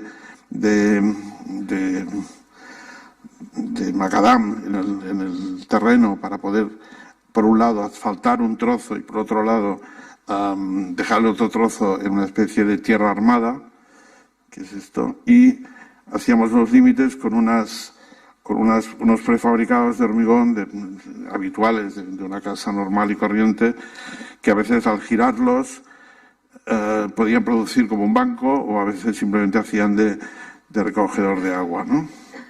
Estas eran las piezas que permitían pasar el agua de un lado a otro y verterla, como veis, verterla al otro lado. Y el camino tenía una parte un poco asfaltada, de hecho no era asfaltada, era una especie de hormigonado para que pudieran funcionar la gente con disfuncionalidad, que podía ir una silla de ruedas, también una bicicleta, y el otro lado con tierra para un movimiento más de gente que andara, ¿no? Ese camino rodeaba toda esta zona, llegaba hasta un pequeño alto y en la parte esta, pues enseguida empezó a crecer hierba, mala hierba o lo que fuera, pero empezó, digamos, a puntear de vegetación el camino.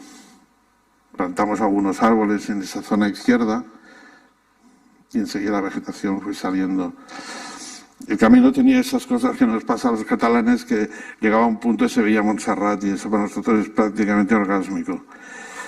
Aquí, por ejemplo, en el punto más alto, en uno de los recuerdos de que esa ciudad hacía textil era que hacía el material para hacer los globos. Y todavía hay anualmente una arrancada de globos en Igualada, que desde este camino tenías la posibilidad de verlo. Y al otro lado colocamos esta especie de recuadro porque desde allí se ve Montserrat, que es como, ya decía, es como ver la Virgen, digamos. Entonces, allí sí nosotros insistimos en no hacer iluminación. Es decir, esa idea de que los sitios tienen que estar iluminados, pues yo creo que un sitio, en ese lugar, si vas de noche, ya es cosa tuya. Entonces, si vas de noche, ya llévate la linterna, y si vas en bicicleta, la bicicleta ya lleva la luz. Pero se nos ocurrió una idea que era usar unos ¿cómo se llama? Un árido que venía de China y se almacenaba aquí en Valencia, en el puerto. Nosotros fuimos a verlo. Ese árido recibía luz durante el día y cuando se iba la luz de noche brillaba. Y entonces, de alguna manera, no iluminaba, pero sí que hacía una iluminación del camino. Y eso ya era suficiente, fue suficiente para convencer al alcalde de no poner una línea eléctrica en el paisaje con farolas, que eso es una cosa que a veces es detestable. Este es este árido. Y aquí, no sé si sabré hacerlo. No sé hacerlo. Debería saber hacerlo.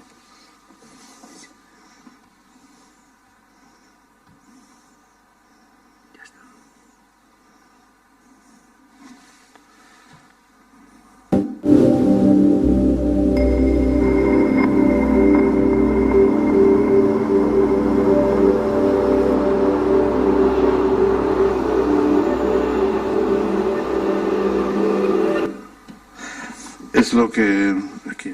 Es lo que se nos ocurrió y la verdad es que funciona muy bien. Lo hemos hecho más veces y funciona bien porque te evita una cosa tan pesada como lanzar cable por el suelo para iluminar una lámpara o hacer lámparas con energía solar y tener que poner un generador.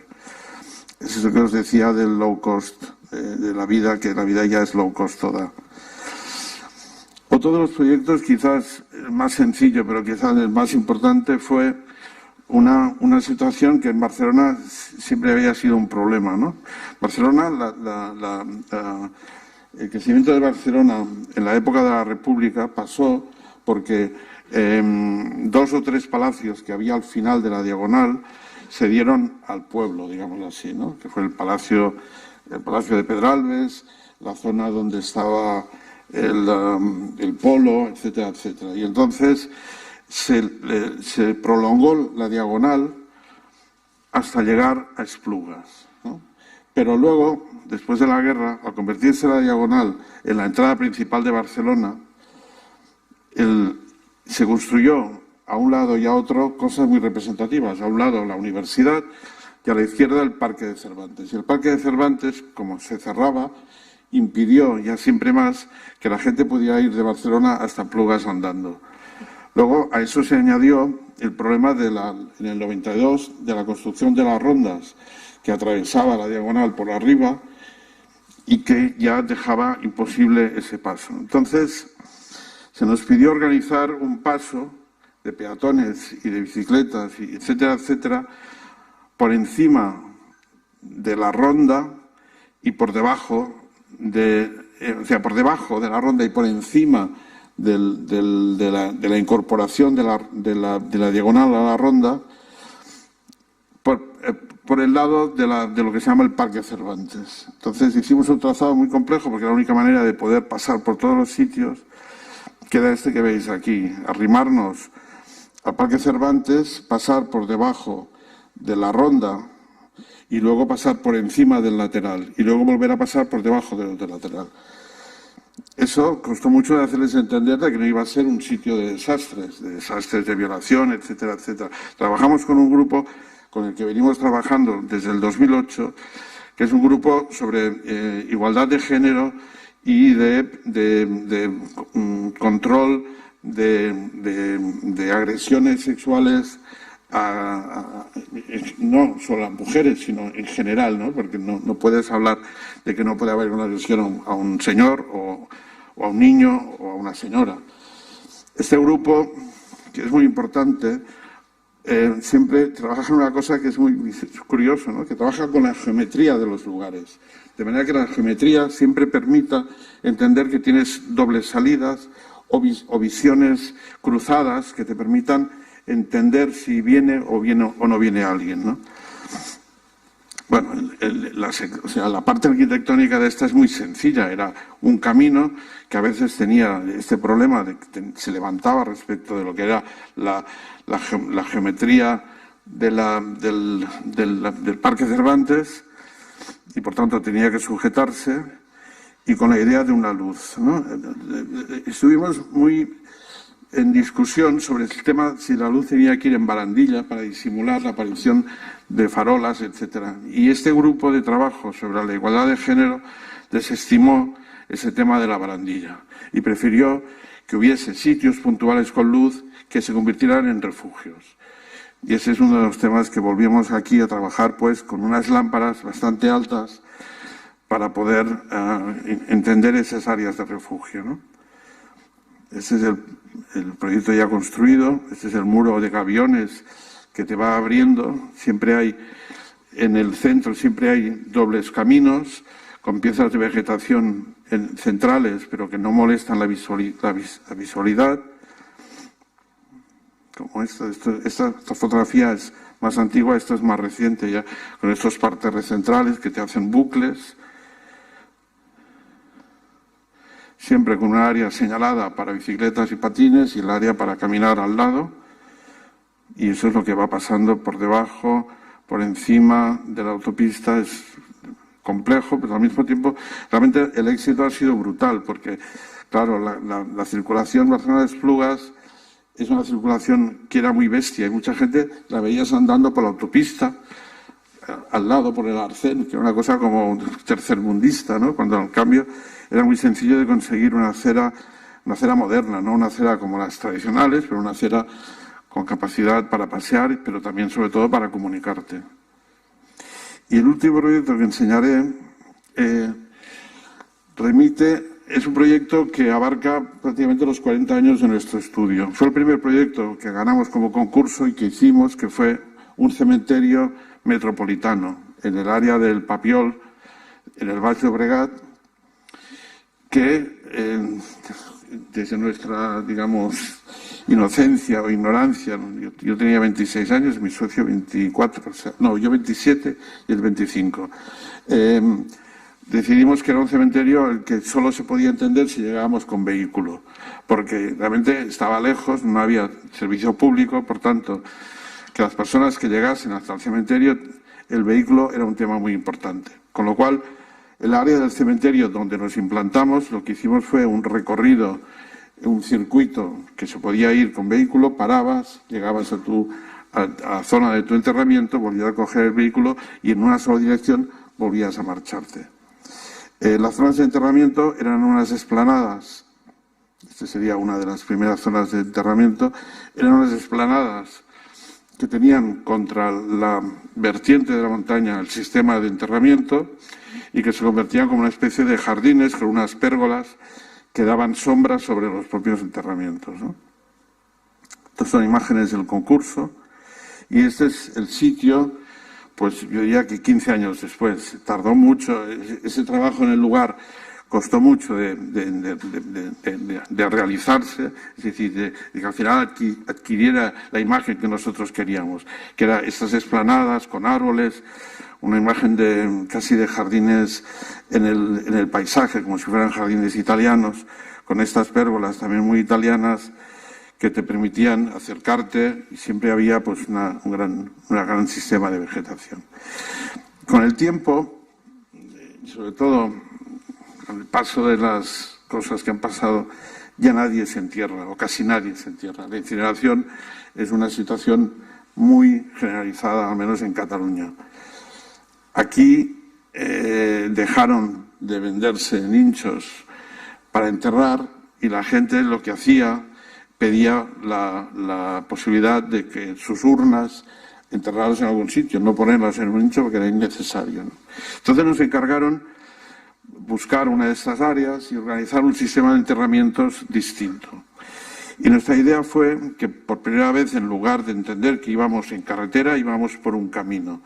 Y entonces hicimos lo que llamamos el Camino del Bosque, que es un camino muy sencillo, que tiene a un lado un sistema de muro Krinkel, que se llama Krankel, que es un sistema de muro hecho con maderas puestas en dos direcciones, ¿no? Unos troncos colocados en la dirección perpendicular al camino y otros en la situación paralela al camino, que te van organizando un sistema de pequeños taludes en los que es muy fácil, es esto, que te deja un área para caminar a la izquierda y esto es el muro que te permite plantar por un lado y por otro lado te permite enterrar, ¿no? Entonces propusimos dos sistemas de enterramiento, uno en el muro y otro en las partes horizontales a la derecha.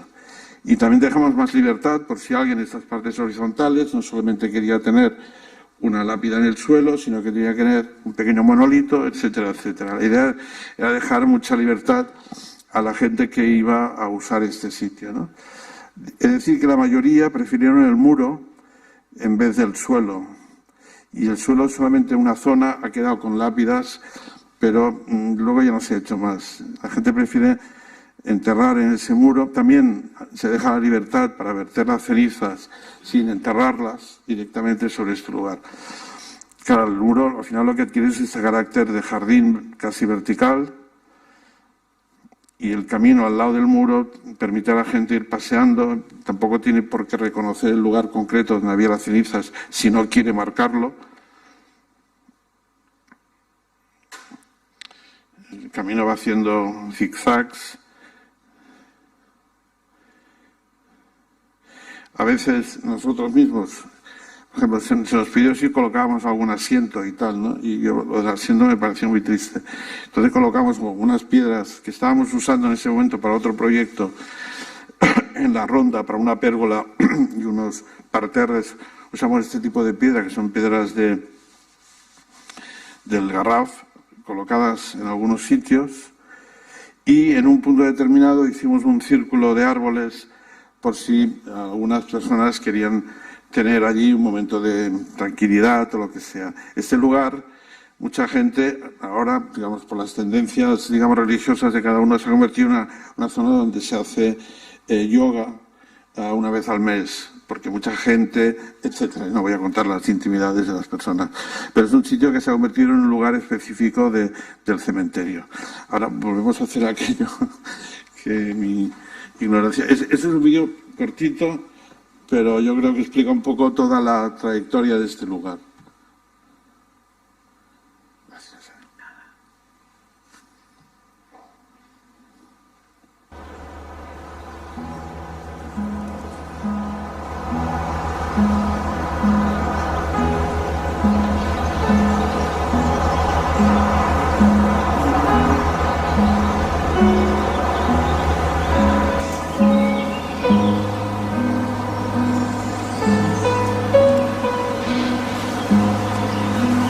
Este es el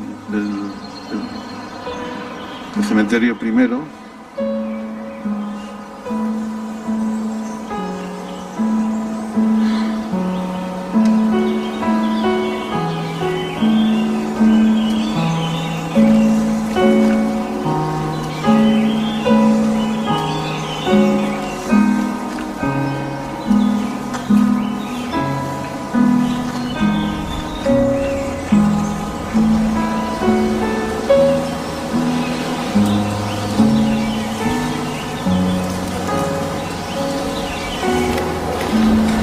Estos son los nichos que no se usaron, ahora los estamos verdeando.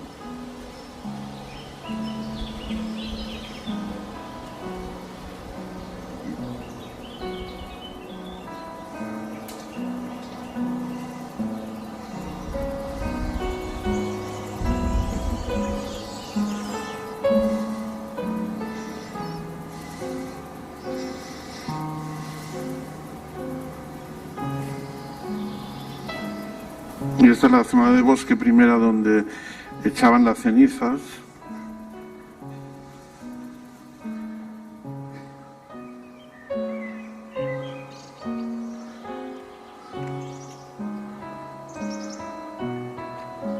Y este es el camino del bosque.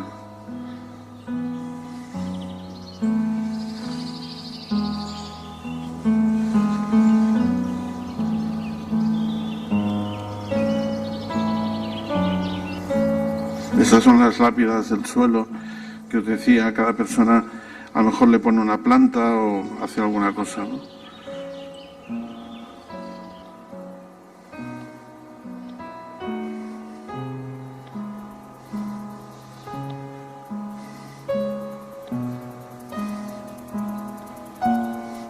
Las cápsulas con cenizas son biodegradables, de manera que se incorporan evidentemente al lugar, no son metálicas.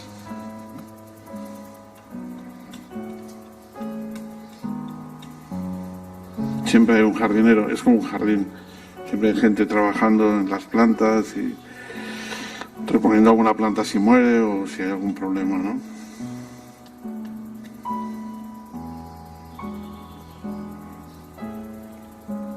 Estas son las famosas siempre vivas, típicas de los cementerios antes.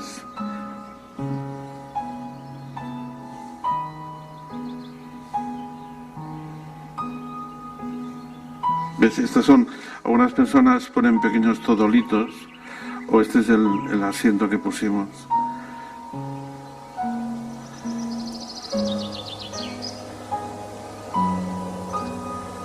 Y esta es la zona esta de árboles que hace como una redonda donde tienes la oportunidad de estar un ratito ahí si quieres.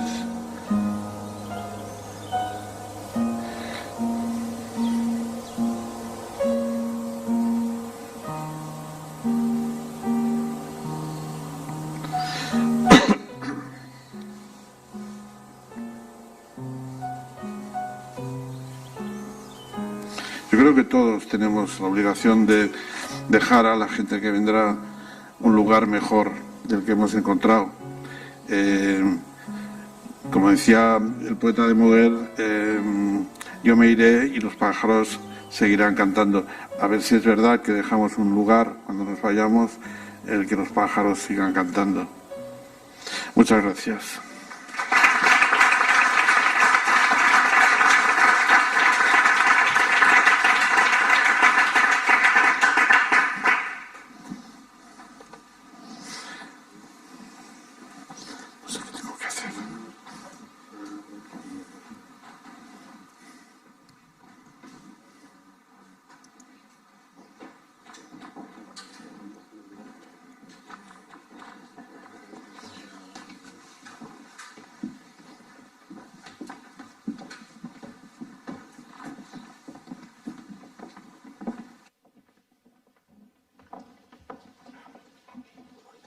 Bueno, Joan, la verdad es que es muy interesante y el tratamiento del paisaje es exquisito.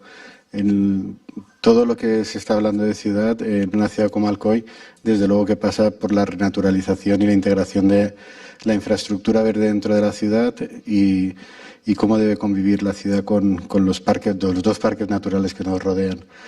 El ejemplo, la verdad, es que todo el tratamiento que habéis hecho de las conexiones, de los itinerarios, son muchos los proyectos que se están trabajando desde el ayuntamiento, que se han solicitado ayudas para poder ejecutarlos y que, bueno, que ves las imágenes, los proyectos ya ejecutados y espero que en breve aquí en la ciudad también podamos desarrollar alguna de estas ideas que ya hemos trabajado. No sé si tenéis alguna pregunta para Joan o... Bueno, pues yo voy a dar paso a Emilio, a Luis y a Toni para brevemente clausurar la Semana de la Arquitectura y inaugurar después este ciclo de las jornadas de Pensar, Alcoy y demás. Pues, Emilio. Bueno, pues nada, empiezo o termino como hemos empezado, pues agradecerles toda la presencia, las personas que están aquí, los que nos están acompañando. Y bueno, hoy clausuramos la Semana de la Arquitectura, una intensa, ¿verdad, Paula? A la que quiero felicitar desde aquí. Ha hecho una gran labor nuestra vocal de Cultura, y a Miguel también, desde el Colegio de la Comunidad Valenciana. Transmitiros que estamos contentos, la verdad, estamos contentos porque nos habíamos puesto una meta alta, llegar a todas nuestras demarcaciones. Empezamos con un debate muy bonito, ¿no? en Novelda, en la vocalía del Davillena, con un colectivo de mujeres.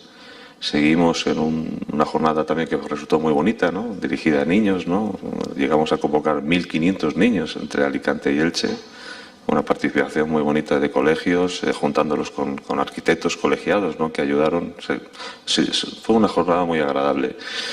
Inauguramos en Altea el lunes nuestra muestra de arquitectura, llevándola, en fin, al que desde aquí invito, ¿no? A todo el que la haya visto, pues la vea y pueda ver el alto nivel de arquitectura que se hace en la provincia de Alicante, que como hemos visto recientemente y ha contado Luis, la compartimos con todo el ámbito de la Comunidad Valenciana. Estuvimos luego en Orihuela, recorriendo el patrimonio, y tiene un magnífico, la verdad es que tenemos municipios impresionantes en la provincia, ¿no? Y yo le decía al concejal, mirar Alcoy cómo lo está haciendo y aprender. La verdad es que tenemos una gran riqueza. Con Jorray compartimos ayer en la Nucía también una jornada muy interesante, ¿no? de salud y arquitectura, y bueno, Hoy estamos cerrando aquí también, yo creo que en una grandísima jornada y que espero pues que despierte el interés, ¿no? Que estoy seguro que sí, porque nosotros vamos a intentar poner todo el empeño en todas las mesas que nos quedan. Muchísimas gracias a todos los que habéis participado. Muchas gracias, Emilio. Luis, ¿tienes la palabra? Bien, bueno, ya habéis visto que hoy clausuramos aquí toda la Semana de la Comunidad. Como ha dicho Emilio, he hecho un repaso por lo que se ha producido más cercano aquí en Alicante, pero teniendo en cuenta hemos estado básicamente una cosa que nos une a todos. Igual que Alcoy es un referente del modernismo y tiene una arquitectura modernista fantástica, que la tiene Burriana y la tiene muchos edificios de Castellón y en Valencia, por supuesto, pues hay unas tendencias que hay que defender, que hay que patrimonializar y que hay que tenerlas protegidas. Pues hemos puesto 4 placas más del movimiento moderno. Te lo agradezco porque se te había pasado. Hemos puesto 4 placas del movimiento moderno esta vez. Somos la comunidad, bueno, el movimiento moderno es una fundación, el Docomomo, ibérica, o sea, bueno, Docomomo Internacional está en todo el mundo, pero básicamente es un movimiento europeo y luego también americano. En España, bueno, el movimiento moderno va del año 25 al año 65. En España se ha alargado ahora, se ha estirado un poquito hasta el 75, como que se hicieron muchos edificios con la misma tendencia, pero que tuvimos una guerra que paralizó, volvió un poco al academicismo, a aquellas cuestiones anteriores, y guerra y posguerra paralizaron esto. Pero luego, enseguida, todos esos aires nuevos que se están construyendo en Europa, en América, pues tuvieron un reflejo en los arquitectos que pudieron trasladar esto aquí. O sea, es un tema también de una pandemia. El origen del movimiento moderno es dónde están las miasmas que traen el cólera, que esta zona fue muy sufrida por el cólera a finales del siglo XIX. Pues bueno, pues entonces creían que estaba en el polvo. Las miasmas se cogían en el polvo y si el polvo se depositaba en la decoración, y la decoración sufrió mucho, independientemente de que además todos los espíritus de la ventilación, de la renovación, como Le Corbusier con sus pilotis, el edificio elevado, ventanas rasgadas, gran utilización de las cubiertas planas, llueva o no llueva, y allí sus jardines, la zona de relación, es algo que, bueno, sigue estando de moda o necesario cuando aparece un momento en el que tienes que estar constreñido en una casa y no tienes un balcón, que hemos sufrido todos, ¿no? Bueno, pues de ese registro hay 2.500 edificios entre España y Portugal, que formamos parte del Docomomo Ibérico, la parte del Docomomo Internacional que hay aquí, y lo cual os recuerdo que el Docomomo Internacional hará el año que viene hará el simposium en España, y lo hará en Valencia. En Valencia, porque Valencia ha sido también elegida como referente en la comunidad, pero habla de comunidad. No habléis de Valencia como una ciudad tal, sino Valencia es la capitalidad mundial del diseño en el año 2022. Eso hay que unirse todos a eso y hacer muchas acciones periféricas, porque lo que hacemos es desde ahí trasladarlo a los demás, ¿eh? Y bueno, hay que apoyar esa capacidad que ha tenido la ciudad de conseguirlo, ¿no? Pero bueno, es importante esto porque de los 2.500 registros que hay, se ha hecho un registro Docomomo donde se le dice a los ayuntamientos que tienen un edificio de esa época por qué se hizo, qué significa, qué valores tiene, porque hay algunos que están absolutamente deteriorados y otros muy manipulados, y que si puede incorporarlo, porque realmente ya no, realmente el Docomomo, que acaba en el 75, del 75 ahora han pasado ya casi 50 años. O sea, no, en la arquitectura que se ha hecho después de eso no es esa, puede tener esa base. Entonces, ahora ya se tendría que estar hablando del post-movimiento moderno, ¿vale? Porque esto es otra cosa. Pero sí que es verdad que no se ve como un estilo tan consolidado como podría ser un gótico, un románico, un barroco, algo que la gente lo tiene, o incluso el modernismo, se ve mucho más claro por ese concepto. Entonces, bueno, una de las comunidades donde más placas se han puesto, ¿qué hacemos nosotros? Pues hay una placa, un diseño de placa, que es igual para todo el mundo, y esa placa lo que hacemos es colocarla en esos edificios y explicarle a la sociedad que esos edificios tienen un valor, más allá de hacer ciudad y de configurar ciudad. Entonces, ya tenemos muchas puestas, la comunidad que más tiene, y este año han correspondido 4. Benidorm, el Hotel Don Pancho de García Solera, en el edificio de los Lladró, de la familia Lladró, de las cerámicas, de las porcelanas, que sus oficinas, y esto es de Rafael Tamarit, y está cerrado ahora, porque ya sabéis que es una empresa que ha tenido sus problemas, pero las oficinas le pusimos una placa. Se le ha puesto también a un colegio, el Colegio San José, que es de la Comunidad de Jesús, que se motivó en ese momento fue de Borso di Carminati y de Contel, Rafael Contel, que trabajó con Valls, un arquitecto de Alcoy, mucho tiempo, y hay muchas obras de ellos también aquí, con ese referente que tendréis que reconocer de alguna manera. El año pasado pusimos una en Cocentaina,